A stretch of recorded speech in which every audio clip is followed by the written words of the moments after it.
எந்த சூழ்நிலையும், என்ன ஒரு சிச்சுவேஷனா இருந்தாலும், ஏதாவது ஒரு விஷயம் சாத்தியமற்றதா போகலாம். ஆனா, காதல்னு ஒரு விஷயம் வந்துருச்சு அப்டின்னா, எந்த ஒரு விஷயமுமே சாத்தியமற்றதா ஆகவே முடியாது. இப்டி ஒரு விஷயம் தான் இப்போ வந்து நடந்திருக்கு. அது எப்டின்னா, நான் சொல்லும்போது உங்களுக்கே ஆச்சரியமா என்னன்னா, இப்டி ஒரு முட்டாள்தனமான காரியம் இவன் பண்ணிட்டு இருக்கான் அப்டின்னு சொல்லலாம். ஆனா, காதல பொறுத்தவரைக்கும் இப்டி ஒரு முட்டாள்தனமான விஷயம் தான் வந்து நல்லது அப்டிங்கிற மாதிரி சொல்லுவாங்க. சீனாவ சேர்ந்த சூங் காங்ஸ்லிங் அப்டிங்கிற பையன் ஒரு கல்லூரியில படிச்சுட்டு இருக்கான். அவன் எங்க படிக்கிறான் அப்டின்னா, ஆஸ்திரேலியாவுல படிச்சுட்டு இருக்கான்.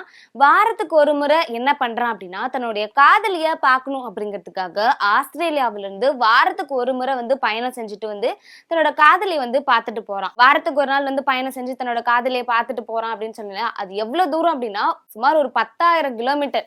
இது ஒரு முறை கிடையாது, 2 முறை கிடையாது. வாரத்துக்கு ஒரு தடவ இந்த மாதிரி தன்னோட காதலிய 10,000 கிலோமீட்டர் பயணம் செஞ்சு தன்னோட காதலிய வந்து பார்த்துட்டு போறான். இப்படி வாரத்துக்கு ஒரு முறை தன்னோட காதலிய பார்க்கணும் அப்படிங்கிறதுனால, அந்த ஒரு நாள் பயண செலவு மட்டும் ரூ. 78,000 ஆகுதாம். இப்படி வாரத்துக்கு ஒரு நாளு தன்னோட காதலிய பார்க்கும்போது தான் அவனுக்கு ரொம்ப சந்தோஷமாவே இருக்கு. இந்த விஷயம் வந்து எனக்கு ரொம்ப புடிச்சிருக்கு அப்படிங்கிற மாரி சொல்றான். பல பேர் இப்ப வெளியில இருந்து பார்க்கிறவங்கலாம் நம்மளுக்கு தெரியும். இது என்னடா கிரின்ஜ் மாரி இருக்கு அப்படின்னு சொல்லிட்டு. ஆனா எந்த ஒரு விஷயமே ஒரு முட்டாள்தனமான விஷயம் தான் காதல்ல வந்து அழகானது அப்படின்னே சொல்லலாம். அந்த பையன் என்ன சொல்றான் அப்படின்னா, இப்படியே தன்னோட காதலிய வாரத்துக்கு ஒரு நாள் பார்த்ததுக்கு அப்புறம் தான் நான் ரொம்ப சந்தோஷமாவே இருக்கேன் அப்படிங்கிற மாரி சொல்றான். இந்த படத்துலலாம் வரும்ல, 7 கடல் தாண்டி உனக்காக வந்தேனே, நீ இருக்கிற இடம் தான் எனக்கு அப்படின்னு சொல்லிட்டு.